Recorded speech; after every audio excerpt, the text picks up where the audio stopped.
Hi everybody, welcome to An Issue with Kodi. This is our first episode, so we really don't know what we're doing, but we're just going to give it a shot. My name is Kodi. I'm Kenyon. This is my husband. We decided that we wanted to kind of share a bit of our journey. We've been together for 10 years now, and I have had a chronic illness for basically that entire time. And so this podcast, the idea behind it is really just to kind of help others feel support in their partnerships or relationships, as well as just some relatability. We are no professionals. As you can clearly see. As you can tell with our beautiful backdrop here. It's not like we are psychiatrists or marriage counselors of any sort, but we have had our fair share of been there, done that with dealing with this for 10 years. Yeah, we're just a couple people with actual lived experience and chasing, if you would, the undiagnosed chronic illness. Yeah, I think that we still haven't quite entirely figured out what my issue is, but probably because it isn't one issue. Yeah, it seems to be a conglomerate of issues. Yeah, there's several issues on top of issues, and it almost seems like every year as we are together, we discover more about it. But then also every year as we go through it, I feel like more and more issues come up.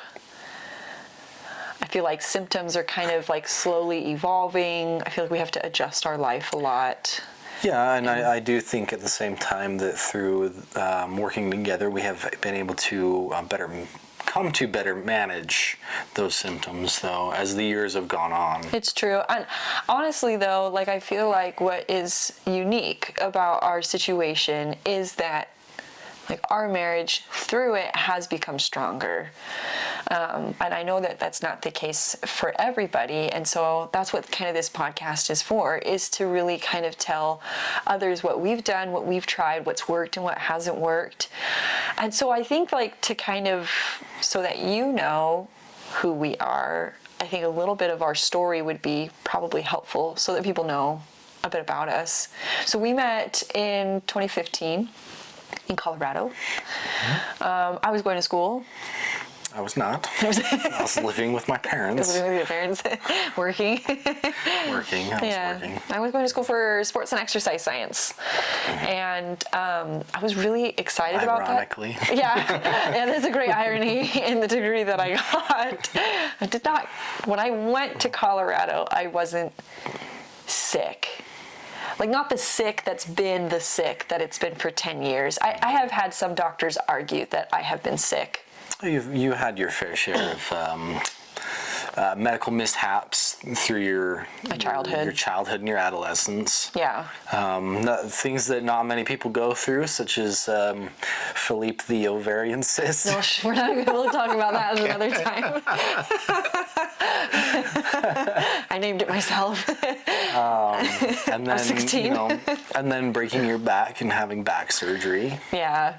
But like she said, those are stories for a different time. When I really became like sick, where like this was like a chronic issue that I dealt with every day, was after I moved to Colorado. So I'd moved to Colorado at the beginning of 2015. We met days within me living there.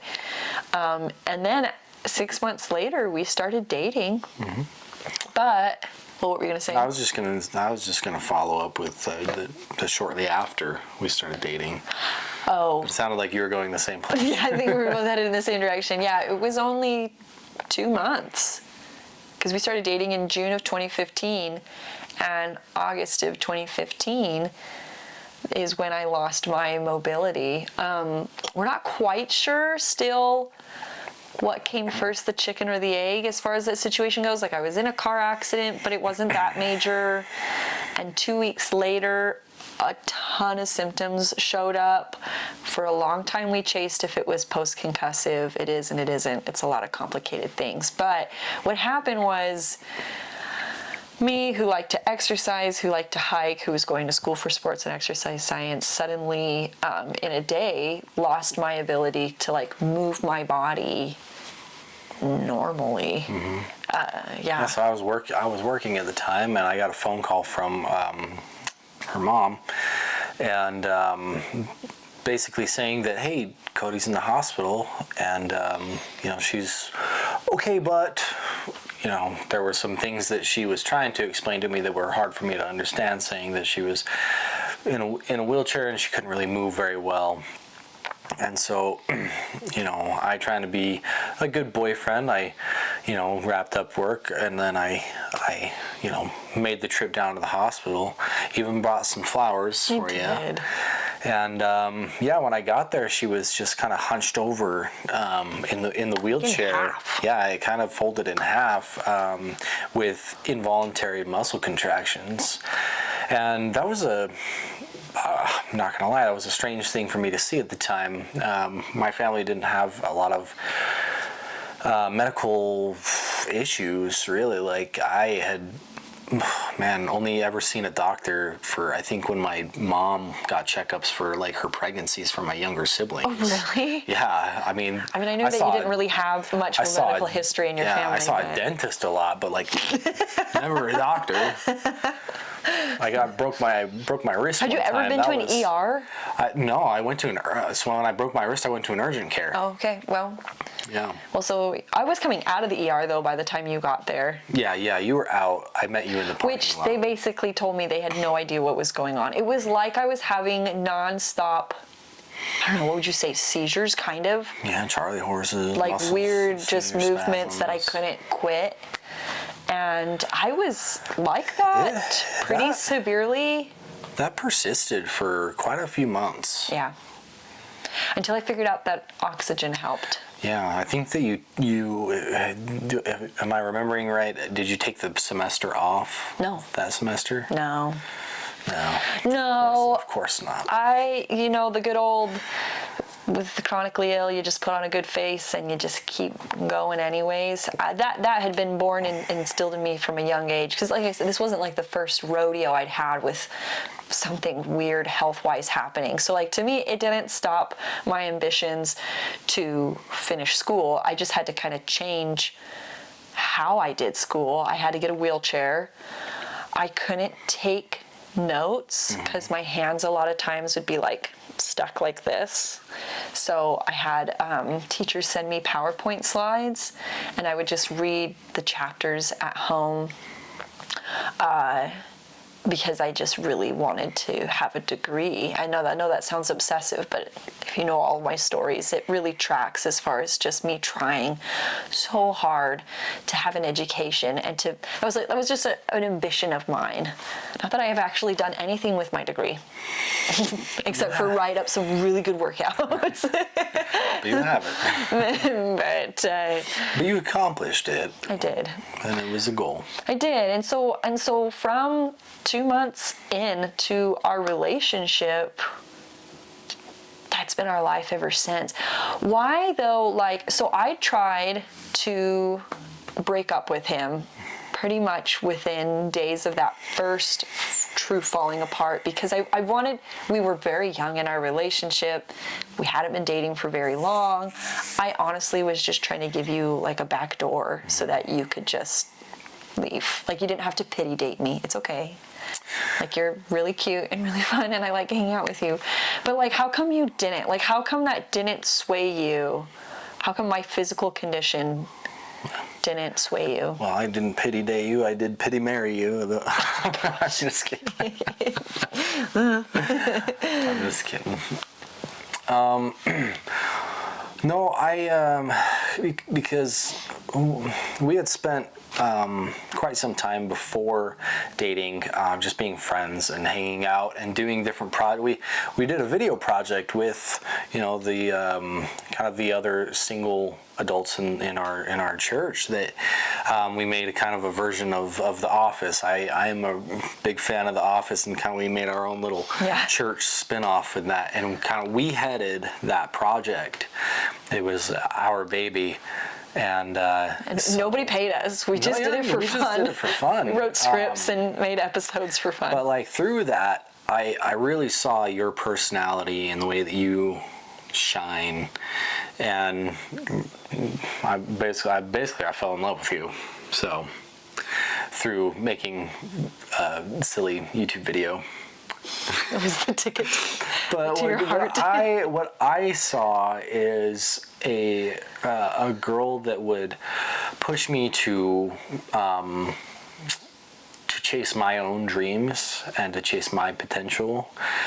Somebody who encouraged me, even though it was a silly idea and it was something that,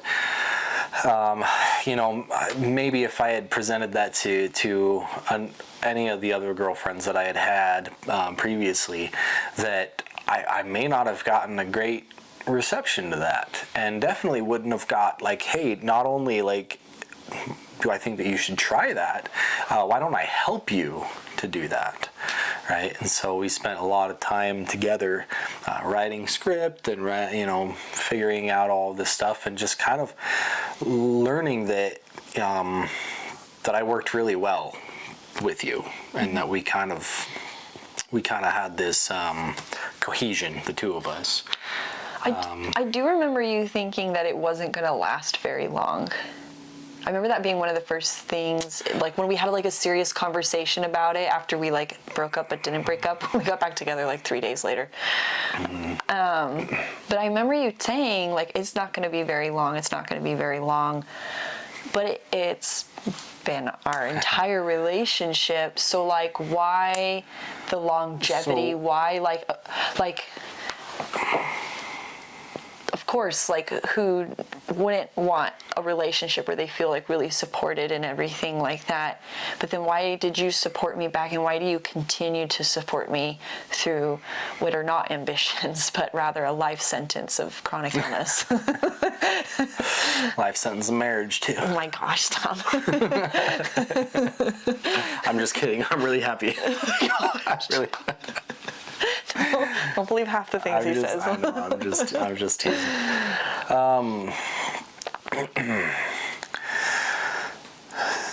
So I'm sorry, what was the question? So you chose me then. Yeah. And you had your reasons, but why? Why do I continue to choose you? Yeah. Well, because you're still the same person that, 10 years ago, right? It just, like, your illness doesn't define you. Like, that's not what I see, right? It's not what I see when I look at you. I don't see how sick you are. Because I don't even think that you're that sick. Like, I know that you have limitations, but I don't see that as like, oh, she's sick, right? It's just that there are some, we just live life a little bit differently than other people do. I say we live it a lot differently. Okay, maybe it's an understatement. but like, really, like, it's just different. We just live life differently, right? And to me, that was worth it. Like, living a little bit differently. I was okay making that sacrifice because, for one, you also make a lot of sacrifices in your life, right? You do a lot of things. You've put, like you said, in a way, you haven't used your degree, but also that is a part of that is because you stay home to take care of our kids, and that is a sacrifice, right? I'm not going to discount that, saying that that's not a sacrifice, but it is. Yeah. Right. And so I understood, and I understand that a part of relationships and just a part of life is making sacrifices that I can't, because it's the same thing that I tell our kids. You can't have everything your way all the time. And I would be a hypocrite if I then turned around and was selfish in the way that I viewed my responsibilities toward life and how I need to approach life, because I need to be just as willing to make those. I keep using the word sacrifices. I can't think of any other way to say it. Of certain things that I want. I haven't touched a video game in months at this point, because of the goals that we have set and the priorities that we have of quality of life, of working on our relationship, building a foundation for our future and for our kids. It's all of this stuff that is my perspective of life has changed to prioritize that more. So More than like just your thing. more than just my things, because it wasn't about convenience for me. It was about. But it comes with like a lot of inconveniences. I mean, like, I think what's interesting though, to like, I guess, in case you don't know, because you might not know us personally, like he's a law enforcement officer. And as much as maybe some people would think that makes him calloused, I think it makes you compassionate, that like life is just life and people are just people, and there's still a person to know and to love underneath all of the chaos that they might be dealing with in their life or with their health. Yeah, I guess I don't know. Do you have any questions for me as far as like through that whole beginning of our story? I know you wanted to, like, when we talked a little bit about, you trying to break up with me. I know that was to kind of like, you were trying to kind of almost be the martyr to say like, hey, you know what, let me be the bad guy and break up with you so that you don't have to do it. I mean, yeah. That you don't have to, be the guy. You don't have to be the guy. jerk that breaks up with the sick girl because she got sick. Was there anything else aside from that, or were there any other feelings were you actually like, I don't really want to break up, but...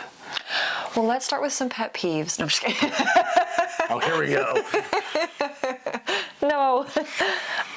I think, honestly, it really kind of came to... I really liked you. I don't think I really knew what my emotions were for you at that point.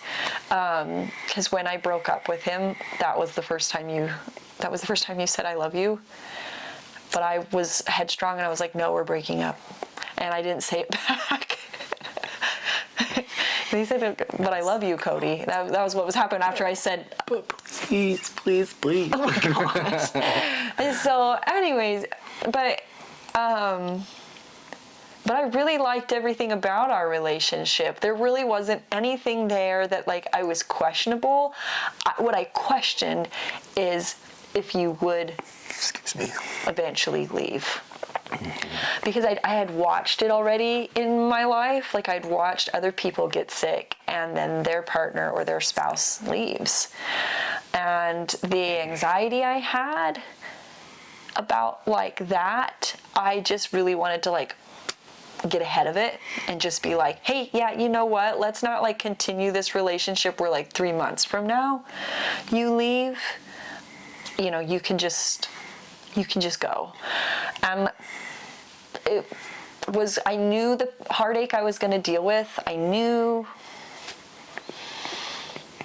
that I was really going to miss you, but I also didn't want to be blindsided by just a breakup that really was revolved around my health.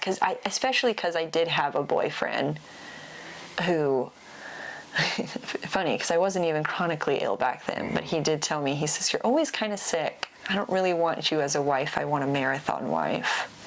And I think that really dug its talons a little deep in my subconscious, that I'm not worth being around if I'm sick.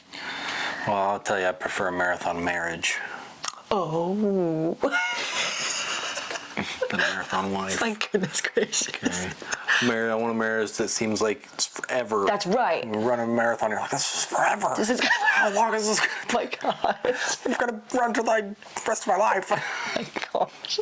You're gonna behave like you're chained to me when you're trying to also say that you're not chained to me. No, I'm trying. Oh my gosh. This is why I broke up with him, you guys. What I'm trying to say though is like, I want to be, I would rather invest in a marriage where we're both all in, and for the long haul. Yeah. And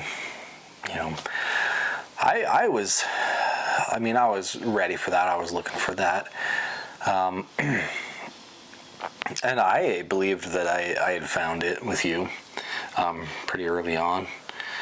Even after you got sick with like the the big sick. Big sick.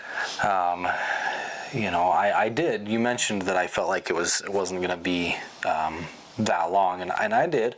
I felt like it wasn't going to be that long, and in truth, I was right in a way that you weren't doubled over, and seized up forever.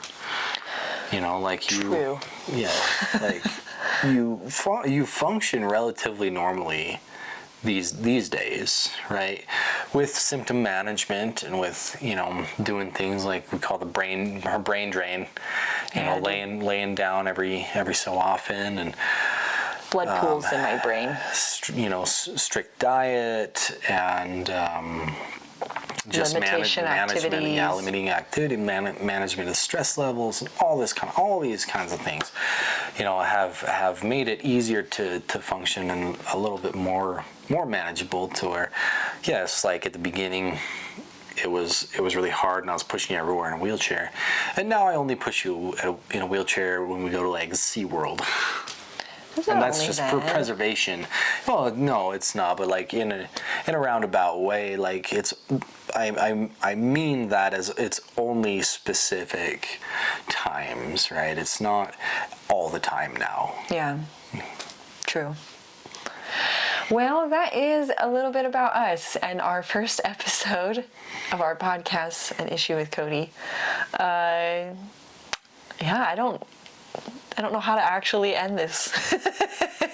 This has been An Issue with Kodi. This has been An Issue with Kodi. We really just appreciate you joining us. I'm the issue, yeah, and she's the Kodi. Issue. That's true. Shush. I'm trying to end this.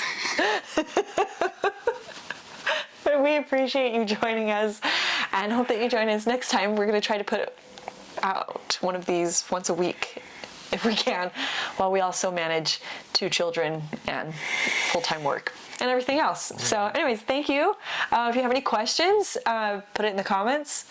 If you have any comments, put it in the comments. If you like us or you dislike us, comment. We love them all. Take care. Bye.